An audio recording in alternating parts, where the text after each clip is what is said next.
Coach, I'm ready to play. Welcome, everybody, once again. Another episode of the hottest, at least in our eyes, Facebook show and podcast. This is Convince Me. I'm Andrew Rutherford, joined as always by Casey Elrod, our favorite loser, and Brian Bennett. Winner. And for those watching on Facebook, we do have a fourth face with us tonight. Our mediator for the evening, our baseball expert extraordinaire, Mr. Kirk Conger. Kirk, welcome to the show, my friend. Thanks for having me, Rut.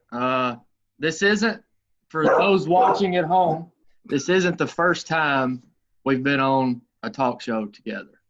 This is true. About 10 years ago, actually, if I'm not mistaken.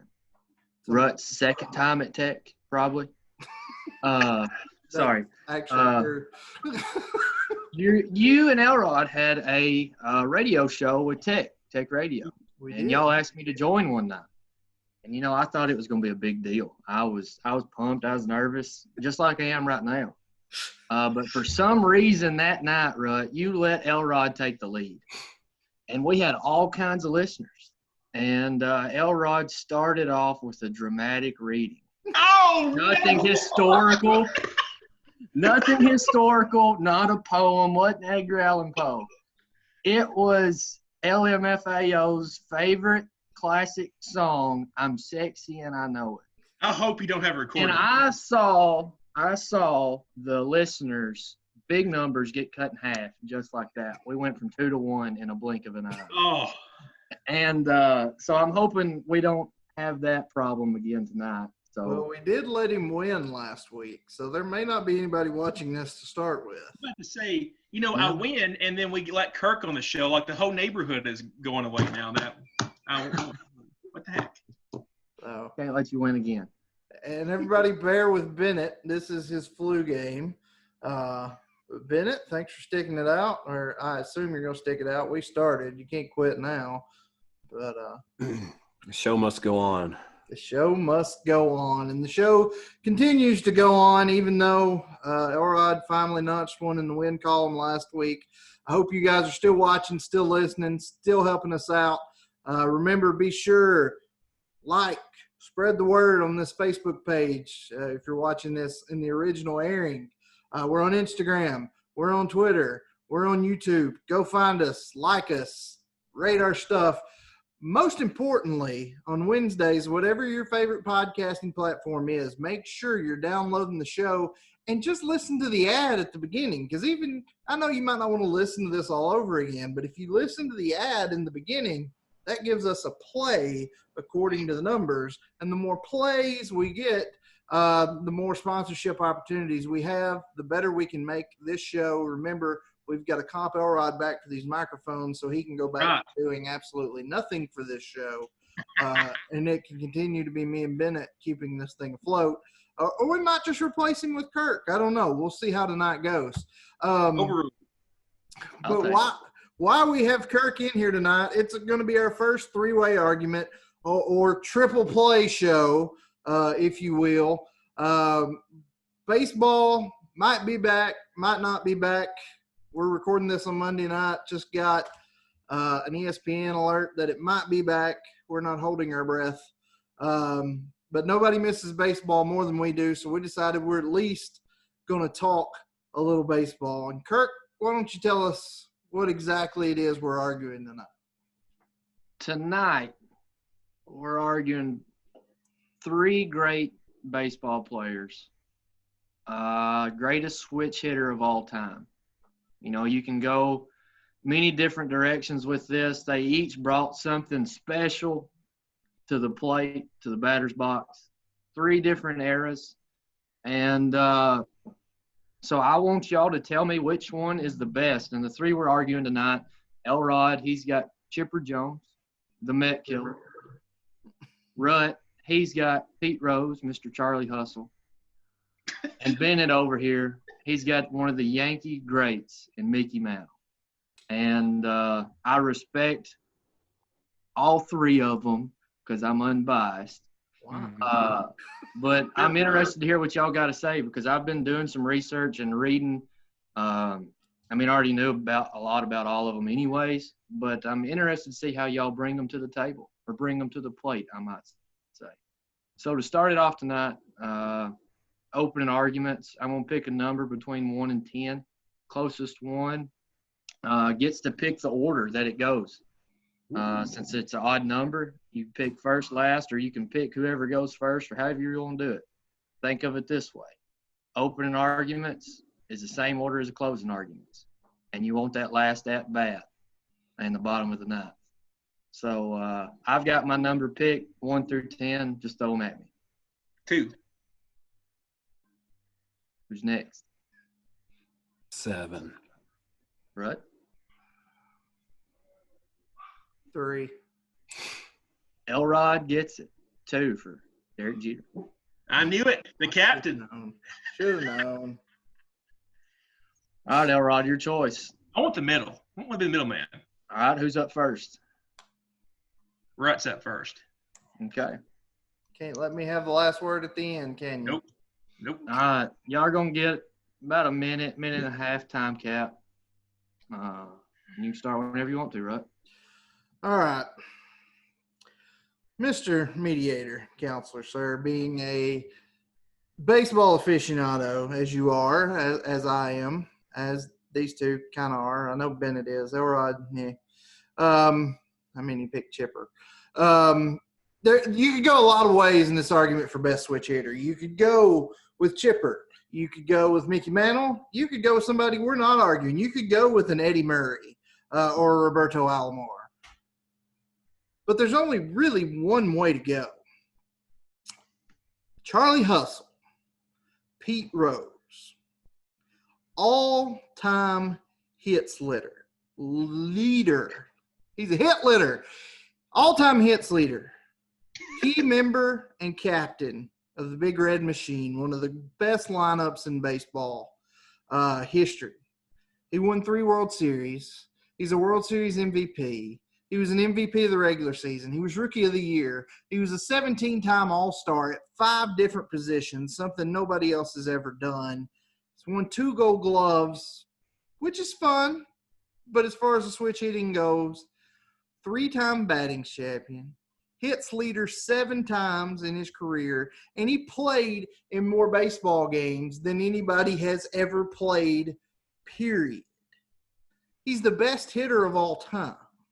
And to be the best hitter, by default, that makes him the best switch hitter. And that's why tonight I'm going to show you and Mr. Bennett and Mr. Elrod and everybody watching why Charlie Hustle, Pete Rose, while he may not be in the Hall of Fame, is still the best switch hitter of all time. Appreciate that opening statement. Up next is Mr. Elrod. Kirk, before All right, I start that's enough. Bennett, I'm just kidding. Go ahead, before I start off, I was going to say I would not be a very good litigator if I didn't ask the judge to recuse himself in this case, because we all know you're going for Mickey Mantle because you are the biggest Yankees fan that I know. But we won't hold that against you. When you buy a house, Kirk, do you just a good foundation, no roof? Or what do you want when you buy a house? You want a combination of things. If you buy this ridiculous argument that Pete Rose is the best, you're essentially saying, well, only hitting 16 home runs as your peak makes you the best switch hitter of all time. In order to be the best switch hitter of all time, you got to have power. You got to have contact. Pete Rose does not have the power. He does not have the stats. We'll talk more about that tonight. The clear choice is Chipper Jones. You may look at this on a 32,000 up in the air view and say, it's got to be Mickey Mantle. But when you drill down and look at the stats and look who Mickey Mantle had backing him up, Roger Maris, these Hall of Famers, Chipper Jones didn't have that over his run in Atlanta. He had Gary Sheffield for a year. He had Andres Galarraga for 2 years. He had Andrew Jones for the better part of his career, but Andrew Jones is not a Hall of Famer. I love him to death. I know this is hurting Bennett's feelings right now. Andrew Jones, not a Hall of Famer. Chipper Jones has essentially the same stats as Mickey Mantle with no protection in his lineup. We'll see tonight why this is a clear choice. Really, it's a two-horse race between Mickey Mantle and Chipper Jones. This is not a race with Pete Rose at all. So this is a Bennett and me fight tonight. Rhett is going to be down here chirping, oh, you got to look at the hits. You got to look at the fact that, Pete Rose had 3,000 more at-bats than anybody else in the history of baseball. We could wheel Rhett's butt out there, and I would hope he'd have just as many hits as Pete Rose, because that is how many more hits he had than anybody else. So we'll get into this more tonight, but the answer is crystal clear. Chipper Jones, the Met killer himself. If nothing else, give me the win just so Chipper Jones can stick it to Rhett and the Mets just one more time. One more time. Fair enough. I like the passion. I like the trying. Kind of like Charlie Hustle. But furthermore, let's go with Bennett. All right. First off, before I get into it, I want to thank Mr. Rutt for being so kind as to letting Mr. Elrod have Chipper Jones tonight. We know that Chipper is one of Rutt's favorite characters of all time, but he, for the goodness of the show, passed that off to Mr. Elrod. So you got some big shoes to fill, Elrod. I do. Also, on that same note, I want to say that I have been an Atlanta Braves fan ever since I knew what a baseball was. But for tonight, for the first time in my 33 years of existence, I will not be defending or supporting the Braves. So we're witnessing history tonight here, folks. But to get into it, when it comes to switch hitters, you've got Mickey Mantle, and then you got everybody else. Mickey Mantle is the most prolific switch hitter, and it's really not even that close. We can debate if you want who's number two between Chipper and Pete Rose if you want. But for me, for the number one spot, there's really no debate. He is the all-time leader in home runs for switch hitters with 536, and most of those were absolute moonshots too. He set the slugging standard for switch hitters with a 557 slugging percentage, which is also first all-time, and his 997 OPS, which, you guessed it, is first all-time. He had two of the greatest seasons by any player ever in 1956 and 1957. He's a three-time MVP and the only switch hitter to accomplish such a feat. Mantle is not only the best switch hitter of all time, he's also one of the greatest to step foot on the diamond. He was so good, in fact, that he actually reshaped the game and inspired the next generation and generations after that to follow him and emulate his game and to become a switch hitter, including one of the guys that's up for debate tonight. So, Mr. Kirk, I know that you're a very knowledgeable baseball guy, like us three here, and convinced me. So, this shouldn't take a whole lot of effort. But tonight, I will easily convince you that the Mick is the greatest switch hitter of all time. Appreciate that. Some good opening statements, a lot of passion, calmness, coolness, collectness, and a lot of trying. I got a few different,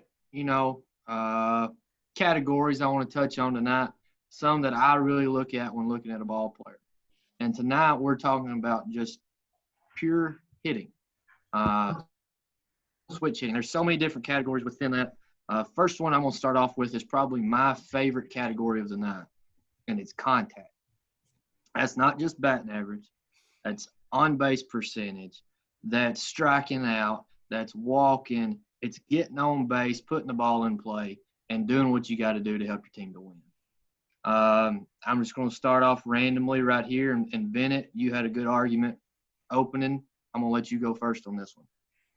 Before I get into contact hitting, I just want to say one more thing I forgot to mention too. In my fair, unbiased opinion, I also consider Mickey Mantle to have the greatest birthday of the entire year. because it's also mine. What day is that? October 20th. It's okay day. Oh, it's a good one. It's almost It's a good one. Halloween. Yeah, it is. It's a great time of year. All right, get into it. Here we go. All right. Now, the average baseball fan, they know Mickey Mantle for his mythical-like home runs, and they wouldn't really think of him as just like an excellent, just pure hitter. But me and you are smarter than that. His on-base plus slugging percentage is so high that it places him 11th all-time among players, and he led the majors in such category a whopping 6 times. To put that in perspective, Mantle ranks 11th, Chipper ranks 35th, Pete Rose ranks 592nd. He's a lifetime 298 hitter, which he would have been a 300-plus hitter if it wouldn't have been for an abysmal, terrible season. His body just definitely couldn't hold up any longer. He wanted to hang it up 2 or 3 years before that, but he's a good team player, and his batting average suffered a little bit because of that, but that's okay. What a lot of people don't realize about Mickey Mantle is he was actually an excellent bunter. In his younger and I'll say more healthier days, if you can really call Mickey Mantle healthy, he could lay down a bunt or a slow roller, and with his blazing speed, he could beat that throw out to first all day long. He hit 300 or better 10 times, including a 353 and then a 365 in 56 and then in 57.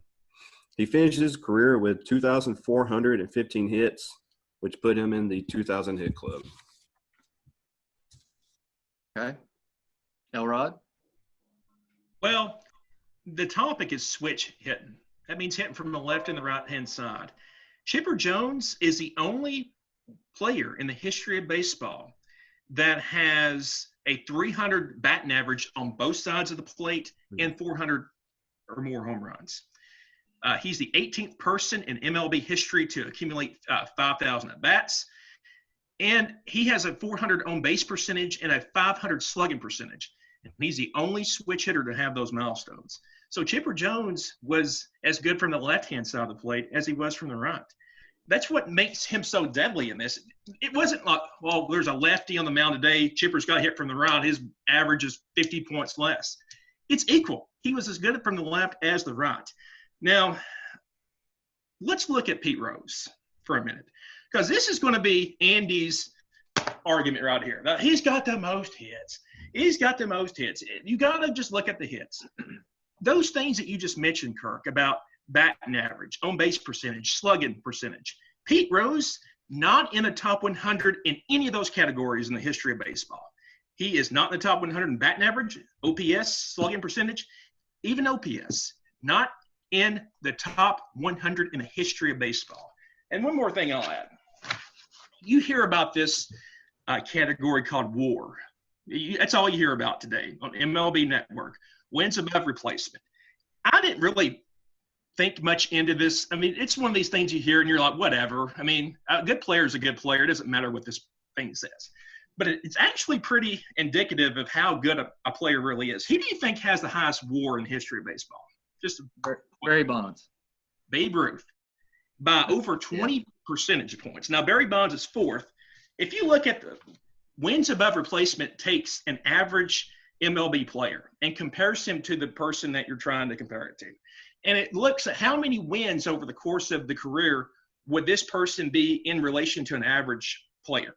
So Babe Ruth is responsible for 182 wins above the normal player. That's the highest. Mickey Mantle's 21st. He's stuck between Mel Ott and Tom Seaver. Pretty good players. Chipper Jones is down the list at 51. You have to go all the way down to 64 to find Pete Rose, who is sandwiched between Jeff Bagwell and Kurt Schilling, the bloody sock himself. Don't get me started on that.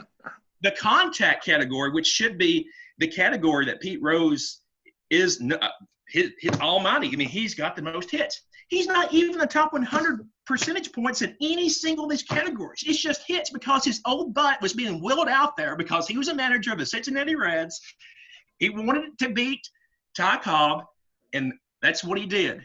And the Cincinnati Reds in the late 80s suffered for it too. So your turn, right? First off, I want to say something before Rut starts. I feel like well, never mind. I'll keep my mouth shut right now. Go ahead, Rut. First of all, he didn't play for the Reds in the late 80s. He was done playing by then. 86. If you want to get into it, when he did go back to Cincinnati in 84, he batted .365. Just apparently this is a smear campaign by Mr. Elrod. He's not trying to win. He's trying to make Mr. Rose look bad here. And you want to say, oh, he went out there a bunch and he was old. The man with the most hits in the game that's in the Hall of Fame, Ty Cobb. Have you ever seen the movie Cobb, Elrod? I have. Would you agree that Ty Cobb was a great hitter? Yes. Exactly. In the movie Cobb, he was asked, there's so many great pitchers in the game today. What do you think you would hit against these pitchers? And Cobb said, about 290. And the guy interviewing him said, 290, wow, you hit over 400. Are these pitchers that much better today? And he said, no, I'm 72 effing years old. The fact is, okay, so he was out there a bunch. Pete Rose was out there later in his years. But look at the numbers. You want to say that, I'm going to bang on the hits. You know what? I am get bang on the hits. There's one number that's important here. 4,256. That's how many hits that Pete Rose had. He had 3,083 as a left-hander. If you take out his plate appearances, all of them from the right side of the plate, he would be in the top 25, higher than Mantle, higher than Chipper on the all-time hits list if you took out those at-bats. You want to talk about the hits? The hits, sure. Okay, he had more plate appearances. Whoop-de-doo. Let's look at averages, shall we? 15 seasons batting over 300. Even as late as 84 when he only had a few years left. 15 seasons of over 300. And you said Chipper's the only person to bat 300 on both sides of the plate. You're right. Because Pete Rose only hit 293 as a right-hander. He was 7 points short. Close, but you're right. He didn't get the magical 300, but it's not like he wasn't anywhere close and it was so dominant to one side. He has the longest single-season hitting streak of all time because that magical 60s, 63, Kirk? 56. 56 was over 2 seasons. The longest single season, 44, Pete Rose. Longest in National League, 44, Pete Rose. Most singles, most career runs, most singles, period, most career runs by a switch hitter, most career doubles by a switch hitter, most base on balls by a switch hitter. So he's still using a little bit of discipline at the plate. Most total bases by a switch hitter, most seasons of 200 hits, most consecutive seasons of 100 hits at 23, meaning every year he was in the league, he had at least 100 hits. Holds the National League record for runs, doubles, 5-hit games. He had 7 streaks of at least 20 hits. So you want to say, he got more hits because he got more plate appearances? That's fine. But the averages are there too.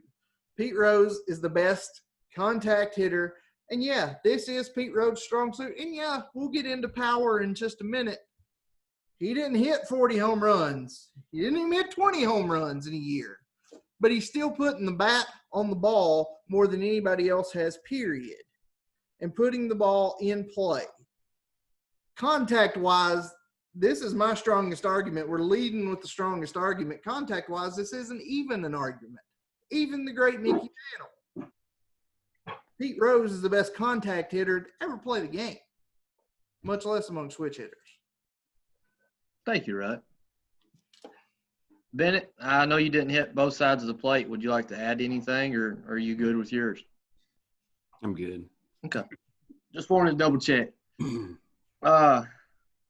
people say chicks dig the long ball. Me personally, I'd rather have a well-placed bunt, but chicks dig the long ball. So our next category is going to be power. Home run, slugging. Bennett, you hit on OPS, doubles, triples, RBIs.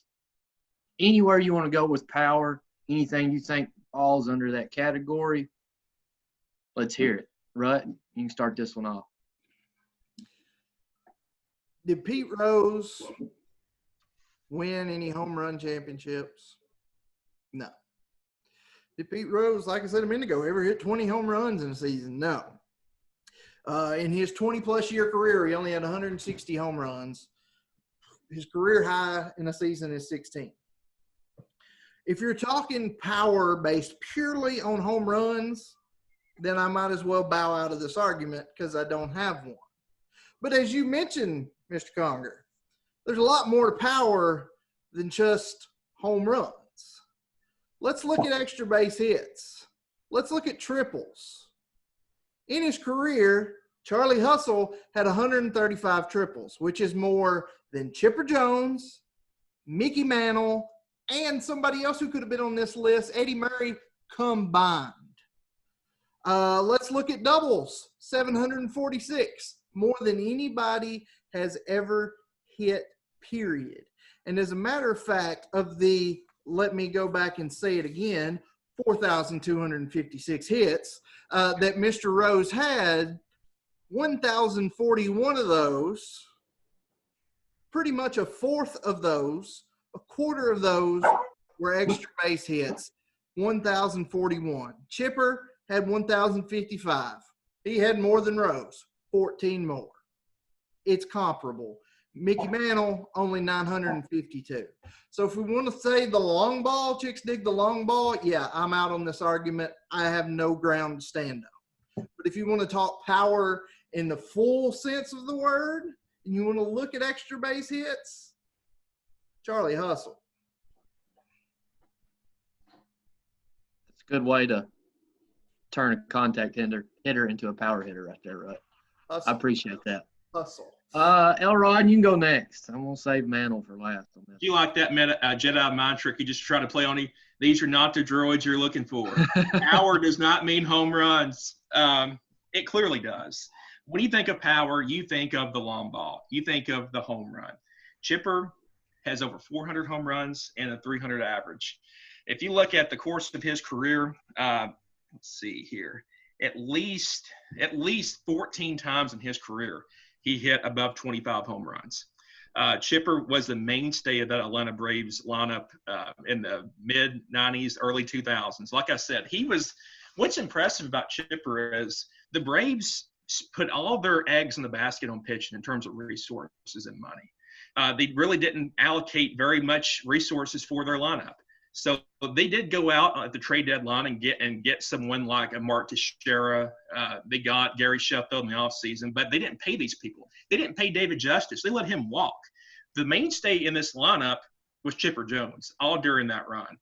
And he was consistent. Even his last year in Atlanta in 2012 when they were screwed by the St. Louis Cardinals on that phantom infield fly, he had 14 home runs that season, and he batted over 265.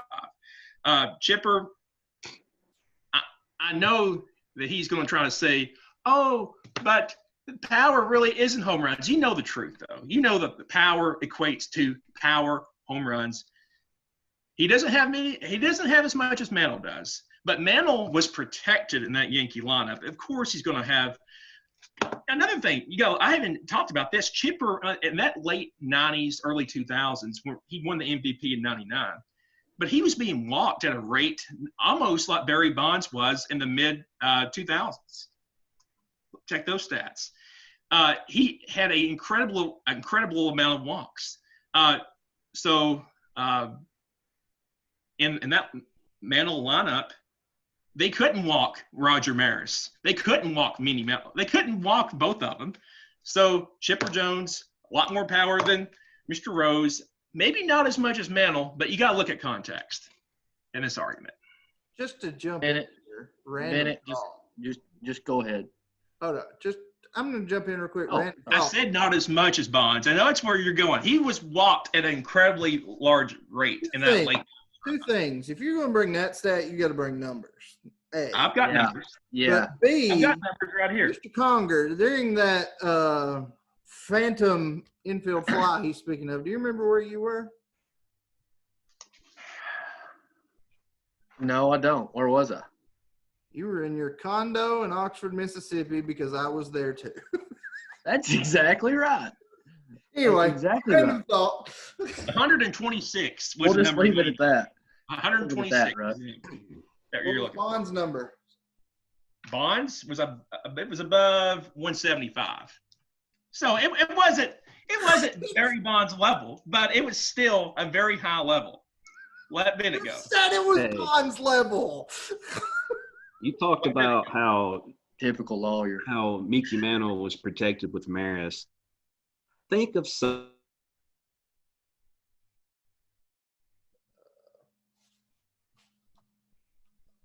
Jones has played with during his career. Think of pretty young. You had Kolesko, who was a perennial 25 to 30 home run guy. You had David Justice, who had hit over 40 home runs just a couple years before that, and was still a perennial 30 home run guy. You had Fred McGriff, who could also go yard. Right there, right around Chipper right there to protect They him. shipped him off. Okay. Then you had Andres Galarraga for a year or two. You did have Sheffield. You had Teixeira. You had Andrew Jones, who hit 30 home runs every year. He had some help too. Probably more so than Mantle. Go ahead, Bennett.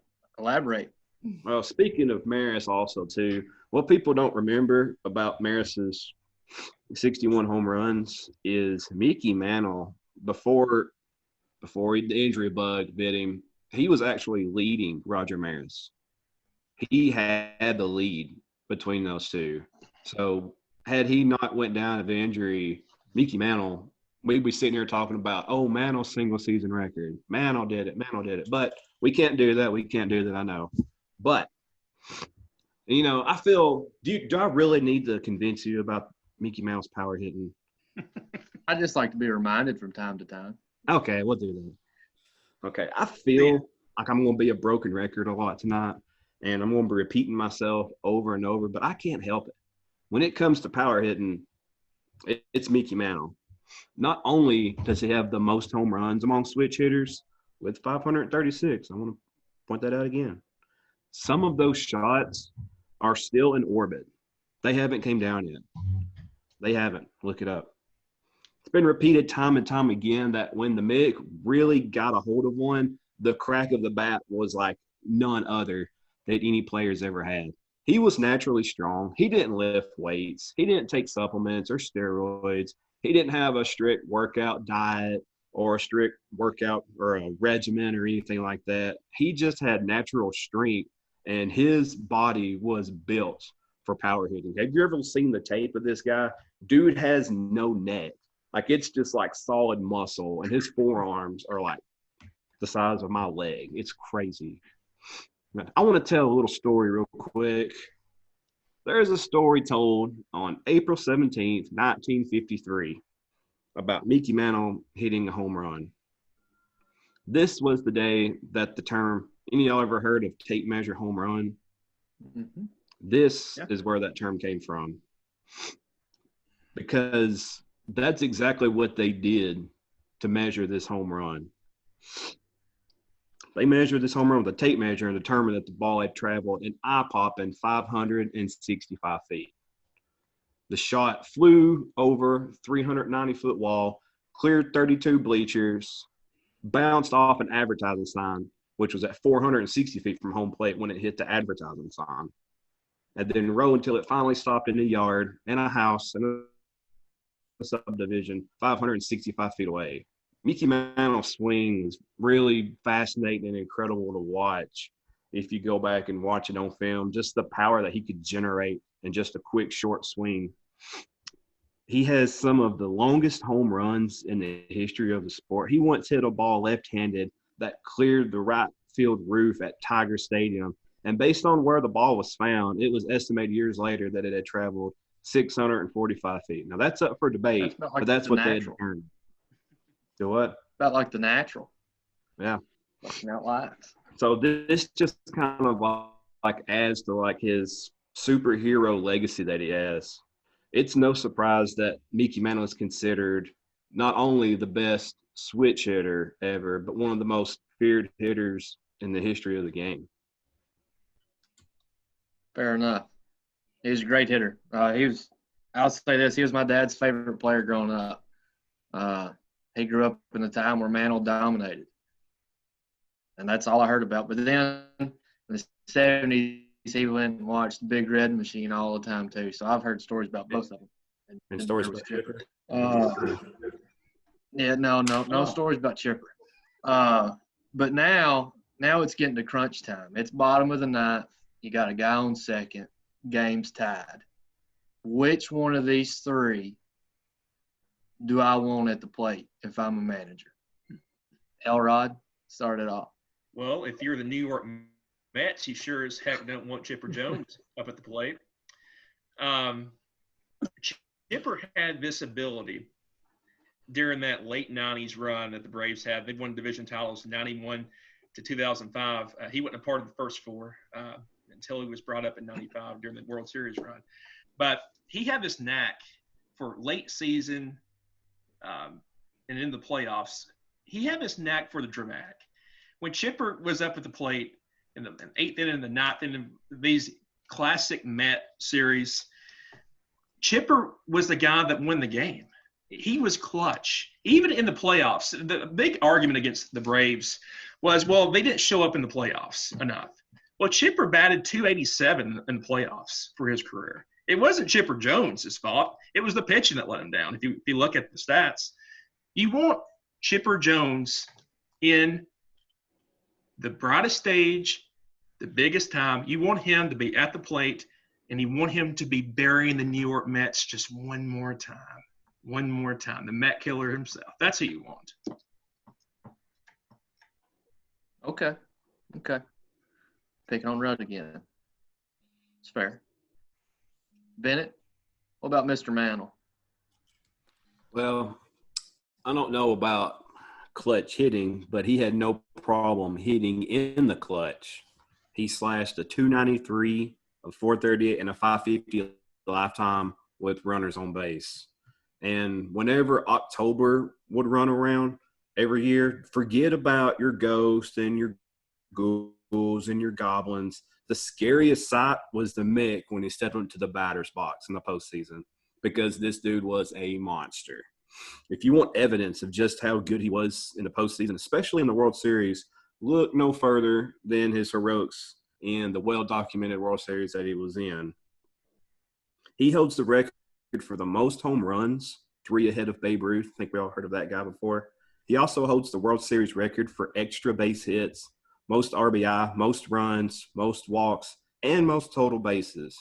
So it's like you said earlier, if it's the World Series, it's the bottom of the ninth, there's 2 outs, and you need a run, and you can pick anybody to come up to the plate to get you that run, you got to go with the Mick just for what he's done in the postseason, especially in the World Series. I'd go with the fella Yankee and Derek Jeter. But I'm a little biased. But I want to hear about Charlie Hustle in the clutch. What did he do for me? Well, you look. Pete Rose had 1,314 career RBIs. If you look at Mantle's RBIs, that ain't there. You look at Chipper's RBIs, it's not there. Where's Chipper and Mantle batting in a batting lineup? Middle of the order. Middle of the order. Where's Charlie Hustle batting in the lineup? Lead Top of the order. 2-hole. He didn't have the opportunities those guys did for the RBIs. But I want to look at this stat. You know, I calculated myself today. Felt proud. But when you look at the numbers, when a base runner on base. Base runner on base. You were on base, and Charlie Hustle was at the plate. There was a 16.2% chance you were going to score, which is the exact same percentage as Mr. Mantle and only slightly lower than Chipper Jones. Look at runners on third with less than 2 outs. With a runner on third and less than 2 outs, that runner scored with Pete Rose at the plate 54.1% of the time. More than half the time, if there was a runner on third with less than 2 outs, that runner scored with Pete Rose at the plate. Less than a percentage higher is Chipper. I'll give you that. But Mantle only at 45%. Let's look at not necessarily clutch, but not screwing up either. In 14,053 at-bats, you know how many double plays that Pete Rose grounded into? 247, which is a percentage of 0.017% of the time.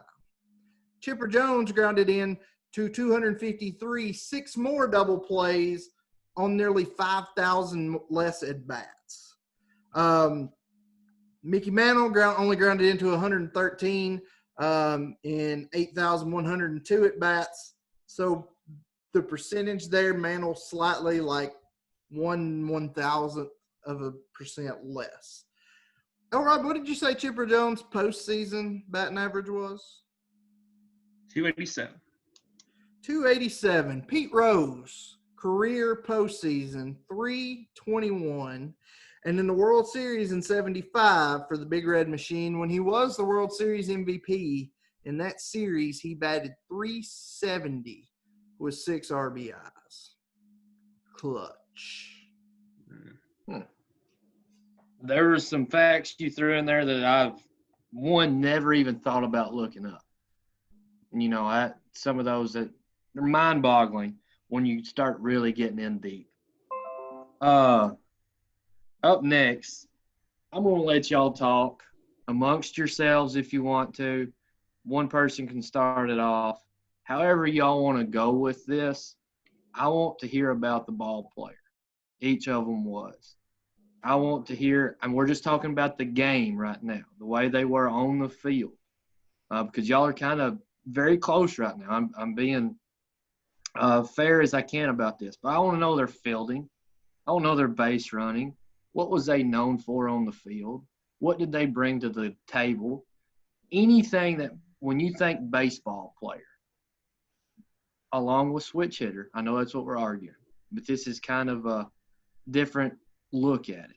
But a baseball player, which one do I want on my team against a righty, a lefty, in the clutch, driving in that run, or just to get on base?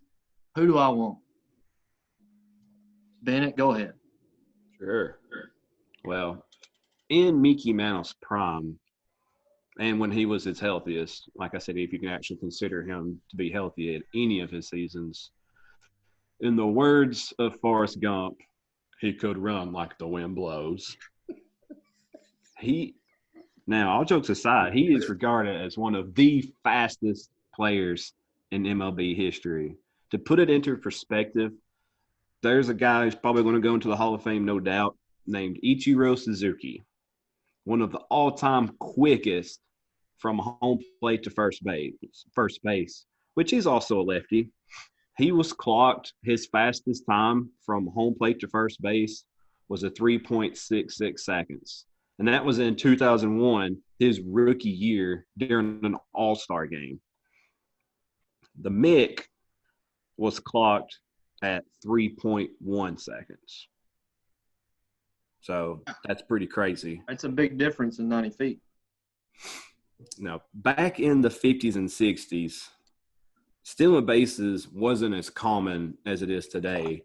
Still, Mickey Mantle stole 91 bases with an 86.6% success rate, the highest rate of any player with at least 10 steals from 1956 to 1951, or 1961, sorry.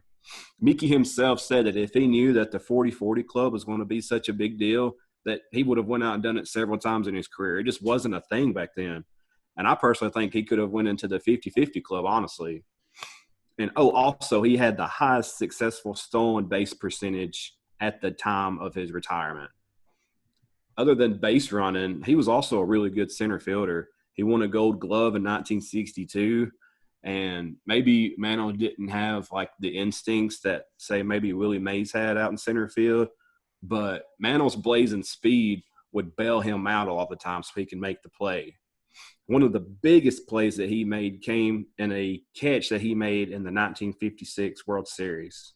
It was the top of the 5th inning. Gil Hodges of the Dodgers hit a blast to deep left center. Mick raced to his right, and just at the right second, lunged and made a backhanded stab at the ball. The reason that this catch is so important because it saved Don Larson's perfect game, the only perfect game in World Series history. After Larson's historic perfect game, he was quoted saying, "That catch that Mickey Mantle made on Gil Hodges' long liner in the 5th really saved my bacon." Good story. Yeah, it is. Because I want Rut to go last on this one, I'm going to give this one to Elrod. All right. Kirk, when you think of the Yankees and you think of Derek Jeter, you think of the captain mentality, right? You think of someone that was willing to get the job done. Even though Chipper Jones was never voted the team captain, they never had a captain per se during Bobby Cox's years or even the later years. He was the de facto captain of that team. He was the glue that kept that team together for over a decade in those division championships. He was the type of player that was willing to do anything to get the job done. If that ball's rolling down the third base line, you know that Chipper is going to charge up, grab that ball, and fire a missile to first base to get it out. You know that guy's going to be out every single time. You know, Bennett talked a lot about how Mickey Mantle had all this speed, but when you look at stolen bases, which is what I would look at if I'm thinking of if a person's really fast or not, Chipper Jones actually only has 3 less stolen bases than Mickey Mantle. It's quite telling, but Chipper Jones is, in my opinion, the best third baseman of all time. Some people might say Matt Schmidt. Some people might say Brooks Robinson. Chipper Jones is the best third baseman of all time. I don't think there's any question. I know Rutt's down there thinking, there's no way. Chipper Jones is the best third baseman of all time. He's the best switch hitter of all time. He's the total package. He's got the speed. He's got the fielding. He won a Gold Glove. One of the knocks on Chipper would be, well, he didn't win 4 or 5 Gold Gloves, but he was serviceable at third base. He even, in 2002, during his prime, the Braves needed another bat. So they go out and get Vinny Castilla. Vinny Castilla only played third base. So Chipper Jones agreed to go to left field, which back then was a big deal. You got a Hall of Fame caliber third baseman that's going in the outfield. So Chipper was willing to do whatever he could for the team. Chipper was kind of like Tom Brady in the sense that he was willing to take a hometown discount. You know how Tom Brady always took less money. Yeah. He was willing to do that too with the Braves, and they were able to sign more pitching and more players. So he was a team guy, just like Derek Jeter was. You like my sucking up I'm doing right here? He's a Derek Jeter. No, you lost me when you said Brooks Robinson wasn't the best third baseman of all time. It's Chipper. Or Schmidt. Either one. I'd take Nolan Arenado at third defensively. I'd take Manny Machado over Chipper defensively. But don't get me started on that. That's Alex Rodriguez. I'd take him over. Absolutely. 100% of the time. Right. Let's hear about Charlie Hustle. Kirk, thanks for letting me go last because unlike Mr. Elrod, I listen to what my opponents are arguing, considering Bennett just laid out exactly why Mickey Mantle didn't have as many stolen bases. And then, Chipper only had a few less. Yeah. This same guy who just said Chipper was arguably the greatest third baseman and 3 sentences later said, yeah, he was serviceable at third. The greatest third baseman is usually a little bit more than serviceable. No, when he combined the greatest third baseman wouldn't move to the outfield. Exactly. He did it for the team. Yeah, okay. Go ahead, Rob. Chipper, you said, was never a captain. You know who was a captain? Pete Rose. He was captain of one of the greatest lineups in baseball history, the Big Red Machine. And speed was not something Pete Rose was necessarily born with. He had 198 career stolen bases. Not awful, not really good either. But you can teach speed. You can be born with great speed. you know what you can't teach that Pete Rose had? What's that? Hustle. Charlie Hustle. And I was going to use this later. I am still going to use it later when we get into the next point. But he didn't have speed, but he had hustle. But, we've talked about the speed. Elrod wants to talk about fielding. Let's talk about fielding. I mentioned earlier, Pete Rose made the All-Star game 17 times and is the only player to make the All-Star game at 5 different positions. He was the key. He was the prototypical utility man in that he was not only serviceable, but pretty dang good, regardless of where he played. 2 Gold Gloves in all 5 positions. He has a career fielding percentage of .987, which is better than Mickey Mantle's .985, granted by 2 1,000ths of a point, but 30 1,000ths of a point better than Chipper Jones's .957. Well, let's look at the positions that Pete Rose played. He played first base, and in 1980, he led the league in fielding percentage and assists. He played second base.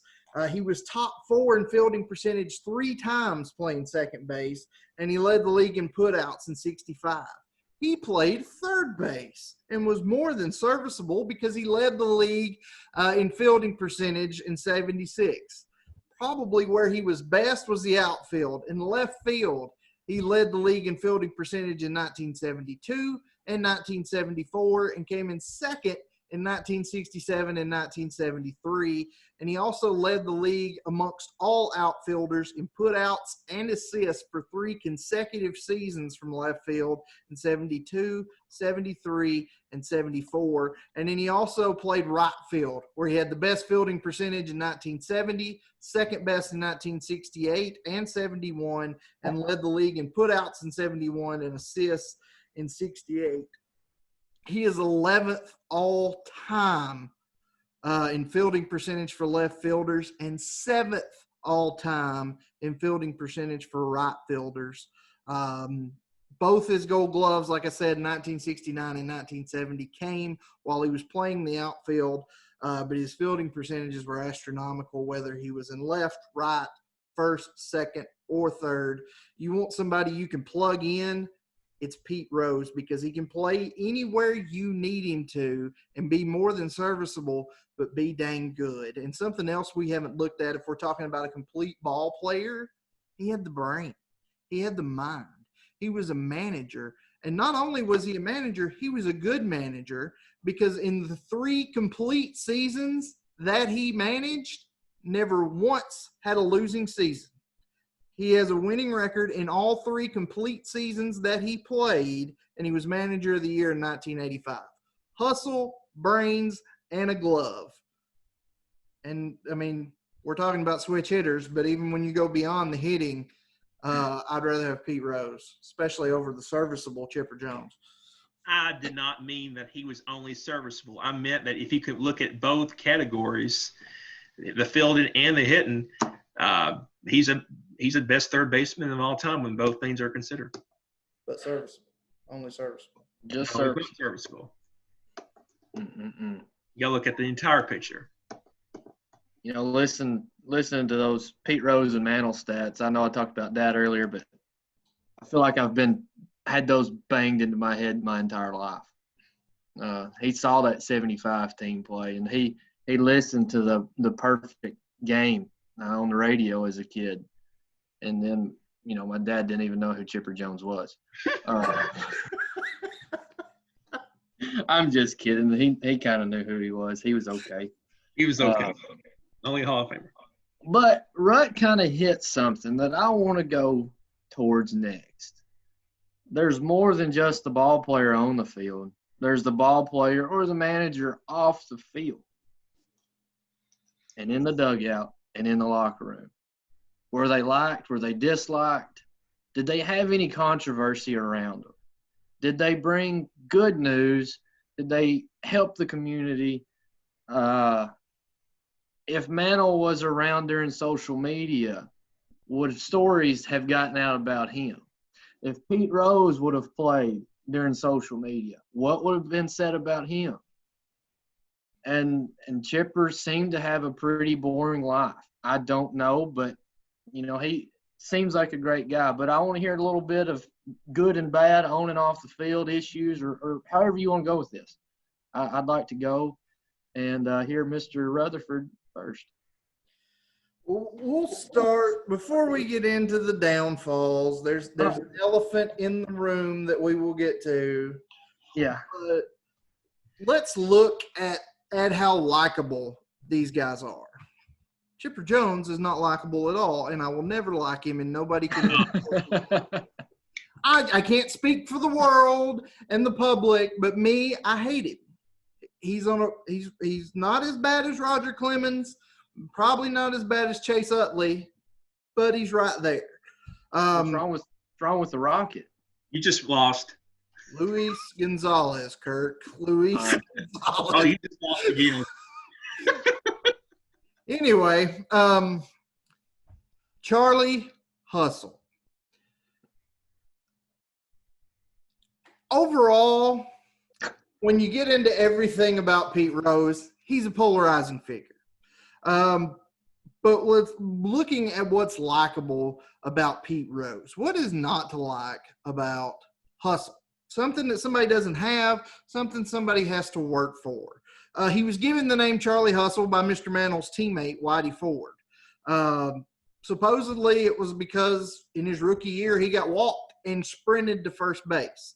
Now, if you've seen Ken Burns' famous documentary, Baseball, Mickey Mantle says that he got the name because Mantle hit a moonshot home run, and Pete Rose climbed the fence like he was going to rob it, even though the ball was 100 feet over his head. And Whitey Ford was making fun of him, calling him Charlie Hustle. But it's a name that he adopted. When we watch the All-Star game every year, what is one of the images we see? One of the most famous images in All-Star game history. 1970, bottom of the 12th, tie game, Pete Rose rounding third and absolutely demolishing Ray Fosse at the plate. You know what that did? That won the All-Star game, a game that counted for nothing in standings. It wasn't like it is now where the winning team got the World Series. It was just an exhibition game. And he separated Ray Fosse's shoulder in order to win the game. In 1964, in the ninth inning, Pete Rose scored on an error, or reached base on an error, and later scored on an error. Reason why that's significant, that hustle was significant because the Reds won 1-0. And Ken Johnson, on what are the Astros now, they were the Colt 45s then, had just thrown a complete game no-hitter and lost because of that one run by Charlie Hustle. He was the first pitcher to ever pitch a complete game no-hitter and lose. And that was because of Charlie Hustle. What is not to love about a guy that can hustle? But if we want to look at something off the field, we're going to go into, if I were mediating, some rut points right now. Wrestlemania 14. Oh, my God. Pete Rose comes out, and if you're not a Boston Red Sox fan, cut one of the greatest promos I've ever seen. And I would like to quote you some of those lines in that promo when Pete Rose gets in the ring in the Boston Garden in Boston and says, and I quote, "Last time I was here, we kicked your booze. You can't win a World Series." This was late 90s. I like this guy. My friend Bucky Dent says hello. And then ended the promo with, "I left tickets for Bill Buckner, but he couldn't bend over and pick them up." Everybody in Boston Garden hated Pete Rose that night. Everybody else in the world loved the man because it was classic gold from the ever-polarizing Charlie Hustle. I feel like him and Ricky, what is his name, Gervais? Is that his name? Is that how you pronounce it? Would have a lot in common with that. Yeah. Going back to his opening. Up next, I want to hear a little bit about the Mick. Is there anything interesting he ever did in his life? If so, elaborate on it. No, I don't think he did. You can just go ahead and go to topic here. Well, everybody, I dare say, everybody back in the day loved Mantle. He was a generational icon, and he was actually America's pastime poster boy during the 50s and early to mid 60s, which is arguably baseball's last dominant era before we saw the rise of the NFL and the NBA and where they're at today. I mean, one example of how loved Mickey Mantle is take his 1952 Topps baseball card. It remains among the most expensive, iconic, and sought-after card of any sport ever, and the price of it still keeps going up.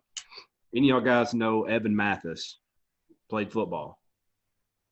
Well, Evan Mathis is an avid sports card collector, and he had a Mickey Mantle rookie card, 1952 Topps, which isn't necessarily his rookie card, but that's the one that people go after. His sold at auction for $2.88 million. Granted, that's the exception because his was in pristine condition, which you don't see, but $2.88 million for a piece of cardboard with Mickey Mantle's picture on it. Not signed or nothing, just the card. So, and also to think about the 1950s. What important piece of electronics was starting to enter into the average person's home? Any of y'all know? Television. The television only added to Mickey Mantle's popularity because then people could, instead of having to go to the game to see the Mick, they could watch him on television. So he, in a way, is kind of one of the first major sports icons on television instead of just going and watching in person. And putting Mantle on TV, they could see him, they could see his heroics, and like I said, without actually being at the game. And he was able to really inspire the people, the masses, if you will, to be like the Mick and become a switch hitter. Because in the 1950s, or even before that, switch hitting really wasn't that huge of a thing. I mean, there were some people that did it, but you never had that one name where like, oh, wow, yeah, he was an awesome switch hitter. There wasn't really many of those. One of those people that Mickey Mantle was able to inspire was a man by the name of Larry Jones. And Mr. Larry Jones would go on to have a son. And he would take that son, and they'd go outside, and he's like, no, I saw this guy on TV. He's my icon. We're going to go outside, and we're going to practice hitting from both sides of the plate. His son's name is also Larry, but we know him as Chipper. Now, Chipper himself actually looked up to Mantle like every other kid that has ever played baseball or knows anything about baseball. So when Chipper actually got the opportunity to meet Mickey Mantle at an autograph signing in 1992, Chipper was so nervous that he literally threw up on himself. He literally did. He was so nervous and tore up about meeting Mickey Mantle. And he said, he watched grown men stand in line for hours and just go up to the Mick when they got there and just like spill their guts out about how much they love this man. And whenever Chipper did get up there, and he finally did get up the nerve to speak to Mickey Mantle, he asked him, he said, all this right here, all these people, wanting your autograph and just everything that they're saying to you, does that ever get old? How do you deal with this? And really, like, how do you put all this into perspective? And this is what Mickey Mantle told him. He said, son, I have a recurring dream that I'm standing at the pearly gates and God walks up, and apparently I've got this really worried look on my face. And God says, Mickey, I'm going to let you in, but first, can you sign these dozen baseballs? And that really pretty much summed up Mickey Mantle's career. I like that story. It shows his confidence he had on and off the field. Pete Rose, a lot of controversy with him, but you couldn't help but love his hustle. What do you have to say about Chipper? Chipper. Larry. Larry Jones Jr. himself. Well, like I said earlier, he's known as a great teammate there in Atlanta. I mean, Atlanta went through a stretch where they had great baseball icons. You had Hank Aaron for the 70s. In the 80s, you had Dale Murphy. Early 90s, you had Justice. And then Chipper was the icon for more than 10 years. He was always a great teammate. There was never any controversy with Chipper in the dugout. He's a coach now. One thing, the only controversy that he really had with any teammates was we know about how much people in Queens hate Chipper Jones because they feel like they cost them a bunch of runs in the postseason and some division titles. But it's like I told Rod earlier, they respected Chipper Jones. His last at-bat in Queens, they gave him a standing ovation. I don't know if that was, oh, thank God he's gone, so let's get up and clap. But they respected Chipper Jones. Who they did not respect was by a guy by the name of John Rocker. John Rocker had a very tumultuous relationship with the Mets fan base.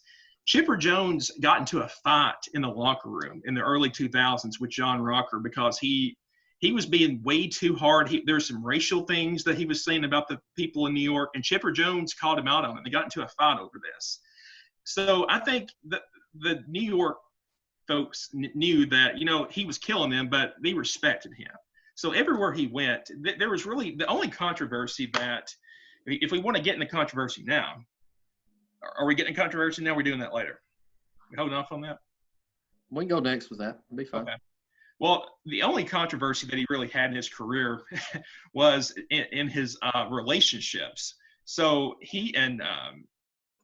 early in his career, he had an affair with a Hooters waitress there in the Atlanta area, and he had a kid with this waitress. And this was kind of a big news, but I can only imagine today in the Twitter world that we live in, if someone like Mike Trout or someone like that had a relationship with a Hooters waitress and how that would go over. But that's really that's really the only controversy that he had in his years in Atlanta. One thing I'll say quickly, we talked about some good stories earlier. In 1990, when Chipper was coming out of high school, he was a top 5 prospect. Atlanta was trying to figure out which way they wanted to go. They wanted to build up their pitching staff. They really wasn't in the market for a third baseman. So they went to Texas. There was the number 1 prospect that year was a pitcher by the name of Todd Van Poppel. He had a sub-1 ERA. He was the can't-miss prospect.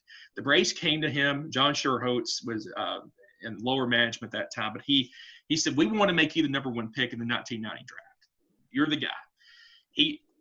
His family pulled an Eli Manning and said, he will never play a single game for you if you draft him, because the knock on Atlanta was they're garbage. They're garbage. The Eli thing was, with the Chargers. The Chargers. We won't go there. But essentially the same thing was pulled by the Van Poppel family. We're never going to play a single game for the Atlanta Braves if you draft our son. Todd Van Poppel would go on to win 40 games in his career. That lasted about, I think, 13 years. 40 games. He was a journeyman. He was mostly a minor league player. And can you imagine how different the 90s and the early 2000s would have been if the Braves had chosen him over Chipper Jones? It's one of the fascinating things to wonder. But Chipper, great teammate. He was de facto captain of all those division teams, division championship teams. You look and you had Greg Maddux, Tom Glavine, John Smoltz. You had those Hall of Fame pitchers, but the number 1 selling jersey on any of those teams were Chipper Jones. So that's an accomplishment in and of itself. Sometimes boring is a good thing, in baseball at least, off the field. Jeter, you never heard much about him, but he's got some great stories. But we won't get into that. Yeah. Do what? Yeah, Jeets. Yeah, Jeets. Yeah, Jeets. Hey, Elrod, too, you mentioned about Chipper being a great teammate. You left out one of the greatest things that he ever did as a teammate. Uh-oh. What was that, He Bennett? bailed out Freddie Freeman during that snowstorm. Yes. Yes. Four-wheeler. That's a good teammate right there. Once a brave, always a brave. Yeah. Well, we talked about the good points. Elrod hit Chipper's downfall. I feel like that's a good lead into the bottom two right here in Rutherford and Bennett. Let's hear about Pete Rose's downfalls. I'm going to let Bennett go last on this one. Well, I hope Bennett doesn't get too graphic with some of Mickey's stories because this is a family show, entertaining as they may be. I said Pete Rose was a polarizing figure, and he's had some trouble. He's had a fair amount of issues with loose women and some tax evasions and a couple of instances of being pretty hot-headed. Typically, it seems to be against the Mets. 1973, he incited a bench-clearing brawl when he took out Bud Harrelson trying to break up a double play. As a manager, he's the only manager to ever be suspended 30 days for basically attacking an umpire in 1988, which was also against the Mets. So apparently the Mets got in his head a little, but elephant in the room, a little bit of a scandal, slight bit, that Pete Rose denied for years, later admitted he gambled on baseball. As far as we know, there's never been any proof to show, and he, even after admitting betting on baseball, he's never admitted, and it's never been proven, and he's been pretty adamant that it didn't happen, never bet against his team. Bet on his team several times.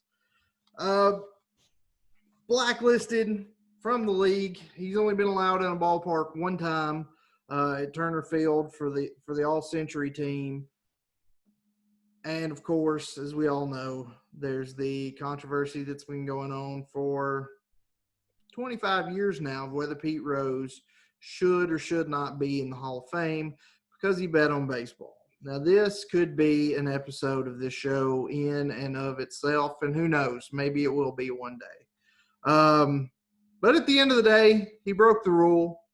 He's not in the Hall of Fame, where I don't think it could be denied without the betting on baseball. He would have been first ballot. And I don't think that's can be denied by anybody.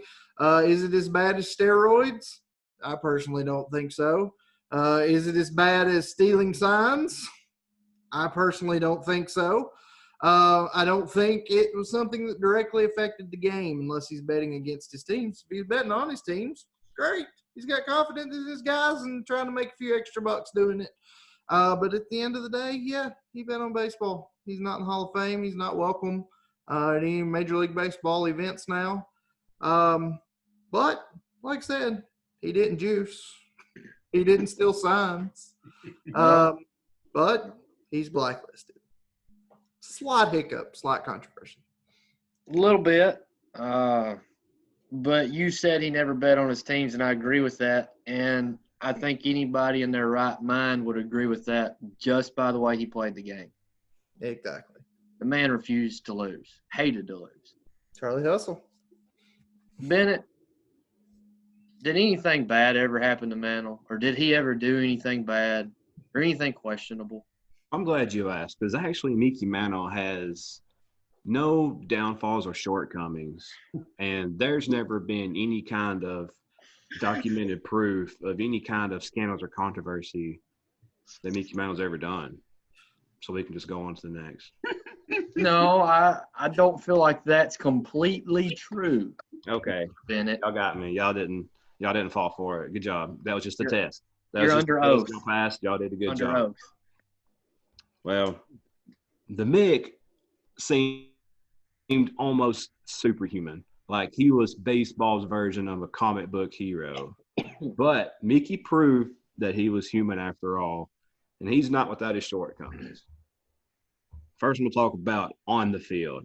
The Mick's career was injury-riddled the whole time that he played.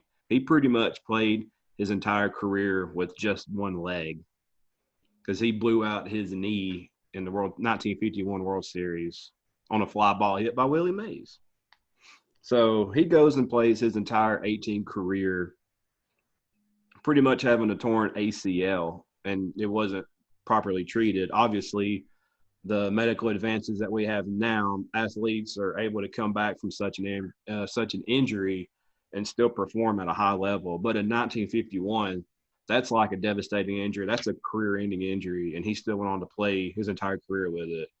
Just think how great he would have been if he had 2 healthy knees.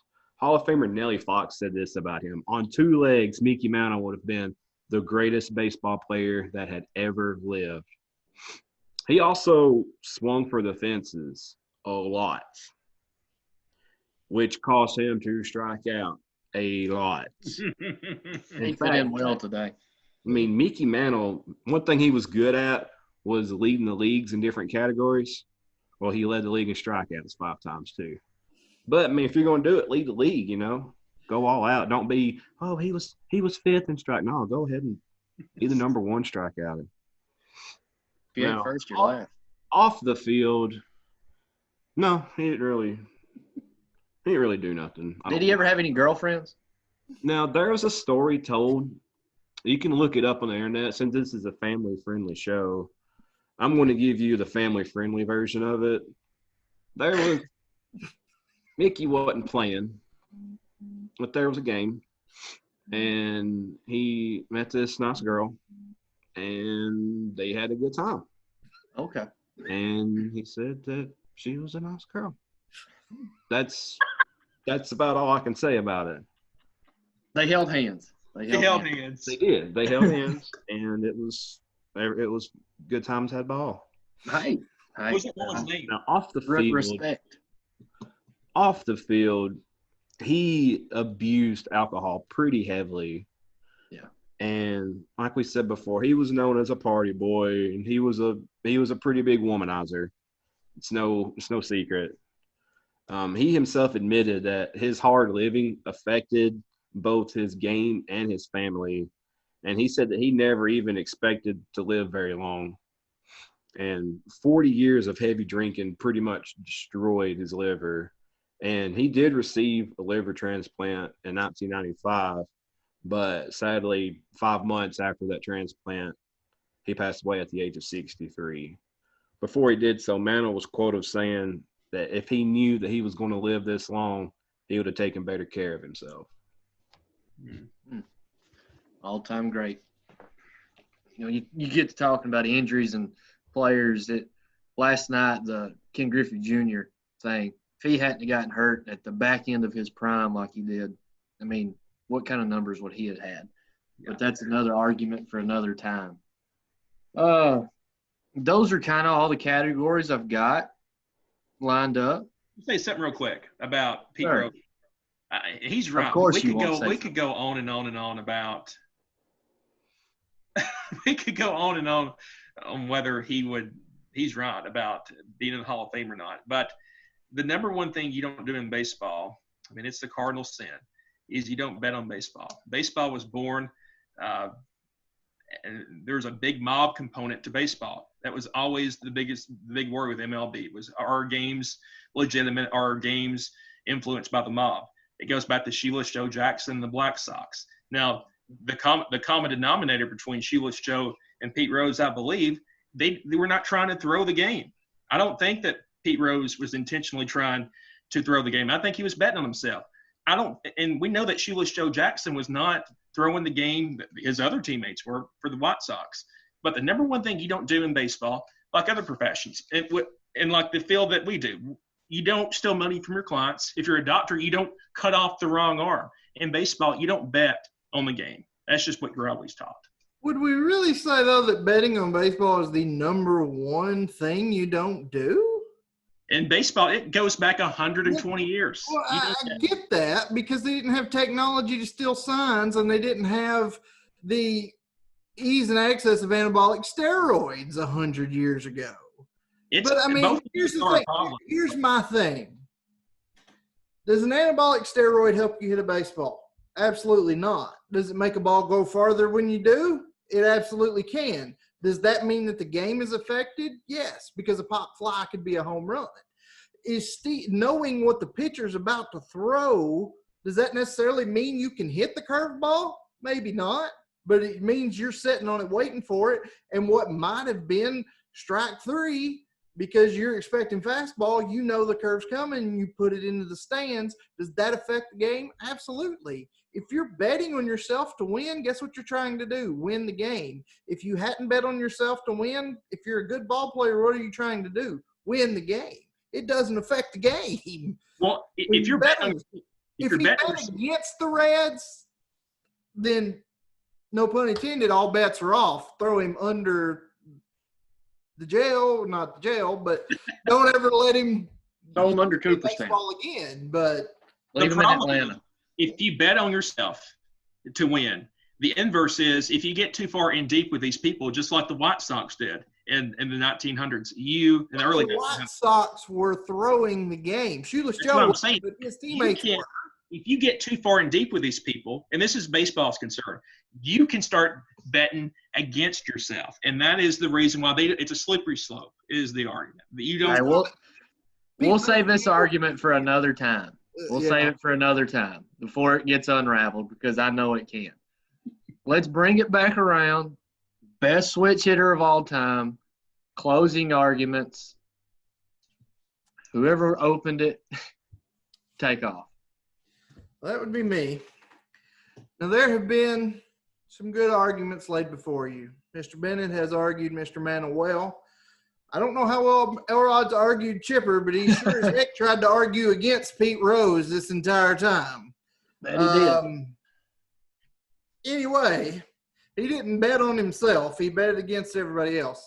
I think I've said all that needs to be said. 4,256. But let me spit some names at you, Kirk, real quick. Sandy Koufax, Bob Gibson, Tom Seaver, Mike Marshall, Gaylord Perry, Fernando Valenzuela. What do those names have in common? All great pitchers. They are all great pitchers. They're all Cy Young winning pitchers. They are all Cy Young winning pitchers pitching in the same – before there were divisions in the same league, and then when divisions came in 1969 in the same division as Pete Rose in his career. Yet 4,256 hits, along with all the other stats that I've thrown at you over the last hour and a half. The point is this. Pete Rose, whether he's in the Hall of Fame or not, whether he bet on baseball or not, has more hits than anybody to ever play the game. He is the best hitter in baseball of all time. He may not be the best switch slugger to ever play, but he's the best switch hitter. He's the best hitter, period. And by default, he's the best switch hitter when you look at hitting the ball. It's not all about home runs. Chicks dig the long ball, sure, but Kirk, you know as well as I do, the game ain't all about home runs and strikeouts. It's about moving the runners around, getting on base, getting around the bases, and scoring the runs when you really break it down to it. Kids that watch baseball these days don't understand it, but you, being a fine baseball savant as myself, appreciate the true meaning of the game. And you should appreciate that Pete Rose, Charlie Hustle, is the best switch hitter to ever play baseball. Thank you, Rut. Good last argument. Time for the two-hole. Two-hole. You know, I left this for last. You know, in 2012, let me ask you this, Kirk. When you think of Ted Williams, Babe Ruth, Stan Musial, Lou Gehrig, what do you think about that group of baseball players right there? What comes to mind? The golden era of baseball. The GOATs, arguably. Mm-hmm. Chipper Jones is in that group. Why? Because Chipper Jones, Babe Ruth, Ted Williams, Lou Gehrig are the only players in Major League history to have 2,500 hits, 1,500 walks, 1,500 runs, 500 doubles, 450 home runs, and 1,500 RBIs. That is what you look at when you look at a complete hitter. Those. Chipper has it all. He came up in an era where, home runs are becoming more of a premium. Like I said, he doesn't have the protection that Mantle, he doesn't have the protection that Pete Rose had. He is doing this on his own. He is. I know that they're trying to not argue that, but they are. My last point is this. When you look at it, this is either Mickey Mantle or Chipper Jones. I think the stats speak to Chipper Jones being better, but it's not Pete Rose.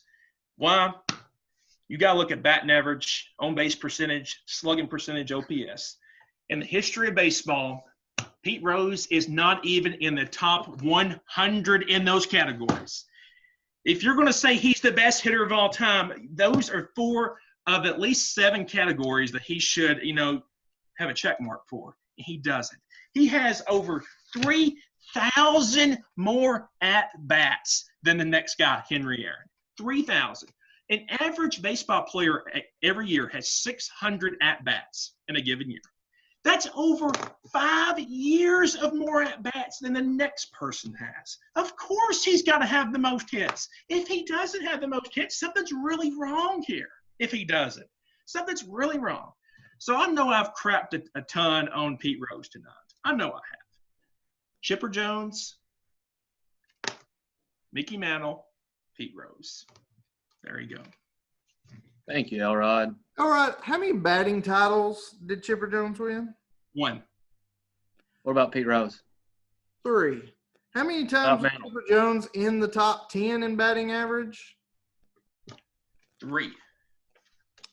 13 for Pete Rose. Look at the stats. Look at the stats. Against Sandy Koufax, Bob Gibson, Tom Seaver, Mike Marshall, Gaylord Perry, Fernando Valenzuela. Gaylord Perry just blows my mind right there. That dude played till he was 100. Yeah. He really did, it seems like. No wonder Pete Rose got so many hits off of him. He was just soft tossing it to him. Bennett, close it up. Let's make it short and sweet so we can go ahead and crown this winner here. Mickey Mantle once said, "All I have is natural ability." And I think that got him pretty far. Not only is he the greatest switch hitter of all time, he's one of the best players, period.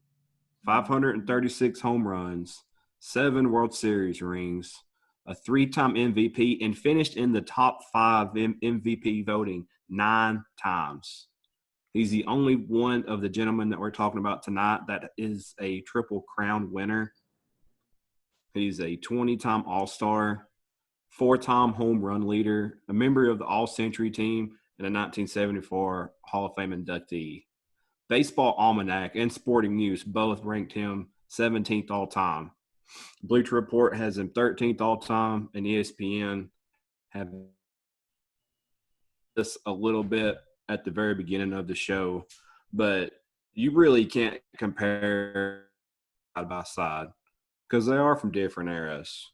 You had Pete Rose that was playing with Mantle, but Mantle's best years were way, way, way, way far behind him, and he was just limping along. And Mickey Mantle retired 3 years before Chipper Jones was even born. But lucky for us, we do have that little metric tool that we talked about earlier that was called WAR. Now, typically, your Hall of Fame top player will fall somewhere between the 50 and 70 WAR. Pete Rose finished with a 79.7. That's pretty good. That's above your average Hall of Fame top player.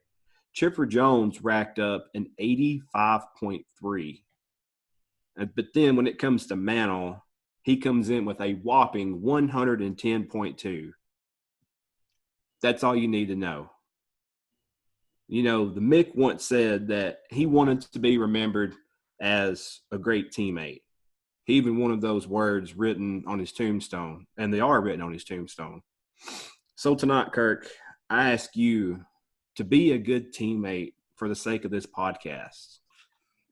Do what's right and go with the Mick. Oh, my. Mm. I have a very tough decision to make. But first, I want to address Elrod. No God. He kept bringing up about at-bats, 3,000 more at-bats. Mhm. I want to point something out to you. The amount of at-bats he had means he's putting the ball in play more. His plate appearances through the roof. But the reason his at-bats were so much higher than Chipper's or anybody else is because he was putting the ball in play and forcing the defense to get him out. Or he was the That's manager. even with the fact that he drew more walks than any switch hitter ever. Or the fact that he was the manager the last 2 years and he was doing whatever he can to beat Ty Cobb. I mean, that could be the reason too, but we won't go into that. Hey, if you want to cut off the last 2 years, guess what? He's still got more hits than Chipper. But he doesn't have the record, which is what he was continuing to play for. Here's what I'm going to say. When I was kind of doing my research on this, one thing surprised me was Chipper's numbers. I've never been a Chipper fan, never been a Braves fan. I've always had a strong dislike for the Braves and anybody involved not named Greg Mathis. Love that guy. Greatest pitcher of this era of baseball. But when you think of baseball, when you think of I'm not going to say Mount Rushmore because I can't put guys on Mount Rushmore. When I think of faces of baseball, Chipper's not close. One of the greatest switch hitters of all time, yes. But he's not even third for me. He's not. So this is coming down to Pete Rose and Mickey Mantle. Can we just say before you proceed any further that Elrod gets third? Elrod gets third place of the first ever three-way argument. But Feel free to give it to Mr. Mantle.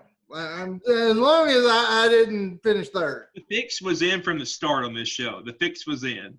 No, it wasn't. I was thoroughly surprised, and you won one category, and that was because of how boring Chipper was. It wasn't about his game. It wasn't about his ability in the clutch.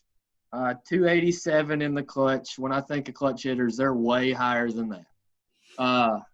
So his boringness won him a category tonight. And Pete Rose and Mickey Mantle are dead even. But my gut has never led me the wrong way. And I know y'all are dying to know what I'm about to say. Complete ball player, Mr. Charlie Hustle, gets second place. Oh, Mickey Mantle gets yes. first. But let me say, complete ball player head to toe, Pete Rose is possibly the greatest to ever do it. Complete game. But if I'm talking pure offense, can do anything, I'm taking Mickey Mantle at the plate. Guy on second, third, it doesn't matter. Put him up there and watch him work. All right. I can live with that. Kirk, I just want to say you can come back and mediate anytime. Please. I do want to say, Rut, you put together a heck of an argument.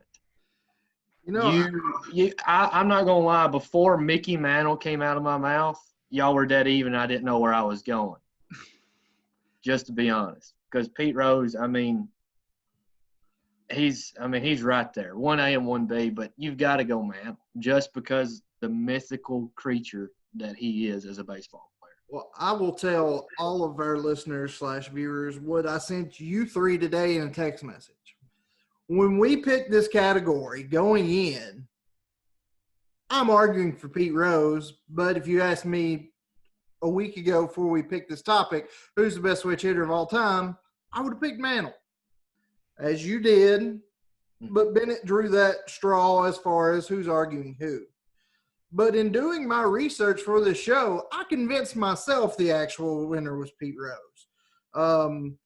But I can't argue with your choice of Mantle because that would have been my choice a week ago. If I really broke it down from a mediator role where I wasn't arguing, I might have chose Mantle still. As the key point that everybody should take home from this episode is that it's not Chipper Jones and that Elrod finished third. That's very important. That Hey, is the key. you didn't win. Just like the Mets can never beat Chipper Jones, you didn't win tonight, and you get another L. There you go. You sound like a typical Braves fan bragging about all your pennants that you won in a row and got, what, 2 World Series out of it? One. How many did the Yankees beat you in that? 2? 2.